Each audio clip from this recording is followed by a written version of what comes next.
বৰদোৱাৰ মৌজাৰ এজন মানৱ সেৱাৰ ক্ষেত্ৰত অগ্ৰজ পুৰুষ, সাংস্কৃতিৰ পথাৰখনৰ অগ্ৰজ পুৰুষ, যাক নেকি বৰদোৱাৰ মৌজাৰ ৰত্ন বুলি আখ্যা দিব পাৰি। এখেত হ'ল ডাক্তৰ লক্ষী ৰাভা। নমস্কাৰ। আপুনি আজি প্ৰায় ৫-৬ দশক বছৰ ধৰি বৰদোৱাৰ মৌজাত এনেকৈ এখন প্ৰতিষ্ঠান খুলি আপুনি মানৱ সেৱা কৰি আছে। যে আপুনি ক'ত হাইস্কুলীয়া শিক্ষা আৰম্ভ কৰিলে, ক'ত মানে চিকিৎসা মহাবিদ্যালয় ক'ত পঢ়িছিল, এই বিষয়ে ক'ব নেকি বাৰু? হাইস্কুলটো মই মেট্ৰিক পাছ কৰিছোঁ লোহাৰঘাট হাইস্কুলৰ পৰা। লোহাৰঘাট হাইস্কুলৰ পৰা মেট্ৰিক পাছ কৰাৰ পাছত 1966 চনত মই কটন কলেজত এডমিশ্যন লওঁ। কটন কলেজৰ পৰা PU ছায়েন্স পাছ কৰি এইবাৰ এই গুৱাহাটী মেডিকেল কলেজৰ প্ৰি মেডিকেল ইণ্টাৰভিউত মই পাছ কৰি গুৱাহাটী মেডিকেল চিকিৎসা মহাবিদ্যালয়ত মই ভৰ্তি হৈছোঁ। তাৰ পৰাই মই ডক্টৰ হৈ ওলাইছোঁ। আপুনি চৰকাৰী চাকৰিৰ প্ৰতি আকৰ্ষিত নহয়, আপুনি মানৱ সেৱা কৰিম বুলি এই অঞ্চলৰ এখন প্ৰতিষ্ঠান খুলি আজিলৈকে মানৱ সেৱাই কৰি আছে। যা এই ক্ষেত্ৰত আপুনি কি ফলৱতী হোৱা বুলি ভাবেনে? মই এইটো মনৰ কথাটো, মনৰ যিটো মেণ্টেল ছেটিছফেকশ্যন মোৰ, সেইটো মই ফলৱতী হোৱা বুলি ভাবোঁ। কাৰণ মই যেতিয়া পাছ কৰি আহোঁ নহয়, তেতিয়া মোৰ ঘৰৰ অৱস্থা খুব বেয়া আছিল, অত্যন্ত বেয়া আছিল। মই তাৰমানে এনেকুৱা যে যেনেকৈ পানীত পৰিলে মানুহে খেৰকুটাই সাৱটি ধৰে, ঠিক তেনেকুৱা ধৰণৰ হৈছে। মই বৰদোৱাৰ বাগানত তেতিয়া ডক্টৰ নাছিল, টি গাৰ্ডেনত মই তেতিয়া টি গাৰ্ডেনত মই কাম কৰোঁ। এই কৰোঁতে তাতে এটা ইণ্টাৰেষ্ট বহি গ'ল মোৰ। এই ইণ্টাৰেষ্ট মই 14 বছৰ তাতে কাম কৰি কটালোঁ। সেই 14 বছৰ কাম কৰি কটাওঁতে হেৰি কৰাৰ ভিতৰতে মই থিয়েটাৰো কৰিলোঁ। এনে থকাতকৈ আপুনি যেতিয়া ডক্টৰ হৈ ওলাই আহিছিল, তেতিয়া প্ৰায় 7-8 দশক বছৰৰ আগৰ কথা। এতিয়া আমাৰ বৰদোৱাৰ মৌজাত কি কৰিছিলে, বেজালী তান্ত্ৰিকৰে প্ৰায় ৰোগসমূহ, গাঁৱৰ মানুহৰ ৰোগসমূহ বা যিকোনো বেমাৰ আজাৰ আৰোগ্য কৰি দিছিলে। আৰু যেনে ধৰক আপুনি ৰাতিপুৱা দাঁত মাজে উঠাৰে পৰা দাঁতকেইটা চাফা কৰাৰ লাগিলে এঙাৰ ব্যৱহাৰ কৰিছিলে, তামোলৰ বাকল ব্যৱহাৰ কৰিছিলে, গছৰ ঠাল টিঙ ইত্যাদি ব্যৱহাৰ কৰিছিল। কোনো কলগেট বা কোনো ডক্তৰে আৱিষ্কাৰ কৰা বস্তুৰ প্ৰতি ব্যৱহাৰ কৰা নাছিলে। তাৰোপৰি মূৰৰ বিষ, পেটৰ বিষ ইত্যাদি হ'লে মানে কি কৰিছিলে, ডাইনী পূজা কৰিছিলে। গাৰ বিষ হ'লে, ভৰিৰ বিষ হ'লে কবিৰ পুজিছিলে, বাটৰতেও পুজিছিলে ইত্যাদি ইত্যাদি ইত্যাদি। তাৰোপৰি প্ৰসূতি মাতৃৰ সময়ত প্ৰসূতি যেতিয়া আৰ্তনাদ চিঞৰি বাখৰ কৰি প্ৰসৱ কৰিছিলে, সন্তান প্ৰসৱ কৰিছিলে, আৰু গাঁৱৰ মহিলাবোৰে আহি সেইবোৰ ঠাইৰ কাম কৰিছিলে। তেনে ক্ষেত্ৰত আৰু এই বেজালী বা তান্ত্ৰিকবোৰো জৰাফকা কৰিছিল। যে আপোনাৰ যে প্ৰতিষ্ঠানখন পাতি কিনে আপুনি সিমান ফলৱতী হ'বলৈ তাৰ কাৰণটো এই বেজালীকে ধৰিব নেকি বাৰু? বেজালী সেইটো মই আগতেই কৈছোঁ যে সেইটো মানুহৰ এটা বিশ্বাস আছিল। বিশ্বাসে আদিমূল বুলি কয়, এটা কথা আছে। বিশ্বাসে আদিমূল, বিশ্বাস নহ'লে যায় জাতিকুল, এনেকুৱা এটা কথা আছে। যে এই বিশ্বাস কৰিছে যে মোৰ এনেকুৱা জ্বৰ হৈছে বা হাগা হৈছে, হাগাবতী হৈছে, এইবিলাকত ধৰি বেজালী আনিছে, হেৰি কৰিছে, সিহঁতে মই হেৰি কৰিলে মোৰ ভাল হ'ব বেমাৰটো। ঠিক এনেকৈ সেই মানুহ বেজজনৰ ওপৰত এটা বিশ্বাস ৰাখিছিল। সেই বিশ্বাসৰ ওপৰতে হেৰি কৰি মানুহৰ বেমাৰটো অন্ততঃ 60% ভাল হৈ গৈছে।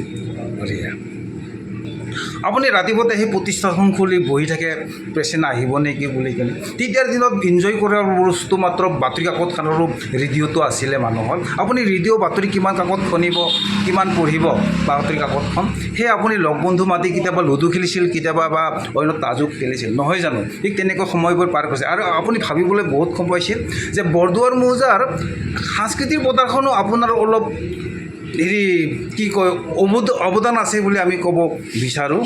কাৰণ লোহাৰঘাট আঞ্চলিক যুৱ ক্লাব আছিল নেকি, সেই যুৱ ক্লাবৰ আপুনি নিশ্চয় এটা কিবা দায়িত্ব গ্ৰহণ কৰিছিল। তেতিয়া সেই দায়িত্বটো পালনাৰ্থে আপুনি এখন ভ্ৰাম্যমাণ নাট্যগোষ্ঠী দল জন্ম দিয়াইছিলে, য'ত এই অঞ্চলৰ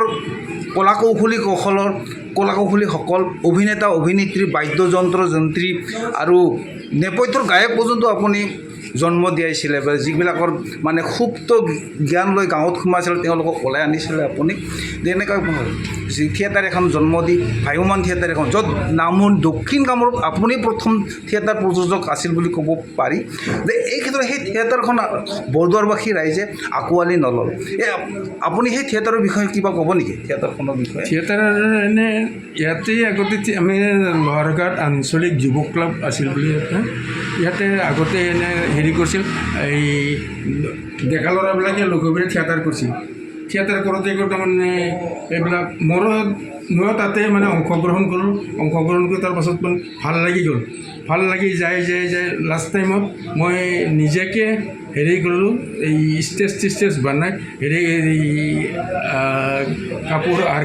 কাপোৰ কিনি বাদ্যযন্ত্ৰ যন্ত্ৰ কিনি এইবিলাক কৰি মই এটা থিয়েটাৰৰ হেৰি কৰিলোঁ গায়কো লৈ দুই এজন লৈ লোকেল গায়ক এনেকৈ আৰু এক্টৰ এক্ট্ৰেছ এইবিলাক বাহিৰৰ নহয় এতিয়া লোকেল হেৰি আৰু চব লোকেল মই ইয়াতে হেৰি কৰি পিনে আমাৰ ইয়াতে লক্ষী পূজা হয় প্ৰত্যেক বছৰ আমি লক্ষী পূজাত থিয়েটাৰ কৰোঁ খুব কম পইচাত আৰু একদম কম পইচা হয় মাটি ফুটাত আমাৰ দৌল যাত্ৰা হয় তাতো থিয়েটাৰ কৰোঁ তাতো হেৰি কৰি পিনে খুব কম পইচাত গাইছিলোঁ আৰু তাৰপিছতে আৰু এনেকৈ 2 বছৰ 3 বছৰমান এই মধুকি হাইস্কুলৰ হাইজাৰতে থিয়েটাৰো কৰিছোঁ মধুকিত আৰু ইয়াতে এনেকৈ কৰিছোঁ তাৰপিছত আৰু মোৰ এজন বন্ধুৱে হেৰি কৰিলে কি বোলে তই এইগিলাখন কৰি থাকিলে নহ'ব মই এটা নাৰ্ছিং হোম কৰিছোঁ তই তাতে আহ যেতিয়া গ্ৰীণলেণ্ড নাৰ্ছিং হোম জন্ম গ্ৰীণলেণ্ড নাৰ্ছিং হোমত মই তেতিয়া সেই বন্ধুজন ডক্টৰ হৰিমিতি এতিয়াও আছে যিয়ে তেখেতে মাতি লৈ গ'ল এখন গ্ৰীণলেণ্ড নাৰ্ছিং হোম কৰিছে তো মই তাতে যাই পিনে তাতে ভৰ্তি হ'লোঁ এই তেতিয়াৰ পৰাই মোৰ আৰু মানে এইবিলাখন হেৰি এতিয়া আৰু সময় নাপাওঁ আৰু এইবিলাখন কৰিব যদি ইচ্ছা যায় সময় নাপাওঁ আৰু আপোনাৰ যিবিলাক কলা কৌশলী অভিনেত্ৰী আছিল প্ৰায় মই কিছুমানে ইহ সংসাৰখন ত্যাগ কৰিও গুচি গ'ল কেইজনমান এতিয়াও মই বাটে ঘাটে মই দেখা পাওঁ বা আপুনিও দেখা পাই গ'ল তেওঁলোকৰ আপুনি কিবা খবৰ পাতি লয়নে আপোনাৰ কলা কৌশলীসকলৰ অভিনেত্ৰীসকলক খবৰ পাতি লয়নে মাজে সময়ে খবৰ পাতি লয় তেওঁলোকক ভালে আছে কুশলে আছে এনেকৈ অভিনেত্ৰীবিলাক চিনাকি এতিয়া আছিল বহুত আছিল কেইটা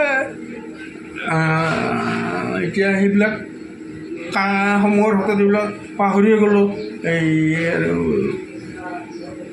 এইবিলাক মনতে নাই আপুনি বৰদুৱাৰ মৌজাত ভালেখিনি কাম কৰিছে যিখিনি আজি নৱপ্ৰজন্মই কৰি দেখুৱাব পৰা নাই মানৱ সেৱা কৰিছে সাংস্কৃতিক পথাৰখনক সবল কৰি তুলিছিলে যে এই ক্ষেত্ৰত এতিয়াও লোৱাৰঘাট আঞ্চলিক যুৱ ক্লাব জীৱিত হৈ আছে আচ্ছা সেই আঞ্চলিক যুৱ ক্লাবখনে আপোনাক কোনোবা দিনাখন এই প্ৰতিষ্ঠা দিৱস দিনাখন মাতি বা অন্য বাৰ্ষিক অনুষ্ঠানত মাতি কিবা সম্বৰ্ধনা জনায়নে এখন কেলকাতাত বোৱা মেচিনত বোৱা একো কৰা নাই মই আৰু সেইবিলাক মই বিচৰাও নাই আমি সেইবিলাক এনেই নিবিচাৰোঁ এইবিলাক যেনে সিহঁতৰ লগত এনে থকা বিহু চিহুবিলাকত আহোঁ থিয়েটাৰবিলাকত এনে হেৰি কৰি আহোঁ দেখা সাক্ষাৎ কৰি থাকোঁ সিহঁতৰ লগত থাকোঁ আৰু যিহেতু আপুনি ক্লাবখনৰ উন্নতিৰ হকে বহুত কাম কৰিছিলে সুনামো আনিছিলে বা হেৰিও আনিছিলে আপোনাক য'ত ৰত্ন বুলি বৰদুৱাৰ মৌজাৰ ৰত্ন বুলি আখ্যা দিছোঁ এই ক্ষেত্ৰত তেওঁলোকে হয়তো আপোনাক নিমন্ত্ৰণ কৰি হয়তো কেলকাতাত বোৱা এখন মেচিনত বোৱা বিহুৱানেই হওক বা অসমৰ শিপিনীয়ে বোৱা বিহুৱানেই হওক তেনেকৈ সম্বোধনা দিলে নিশ্চয় আপোনাৰ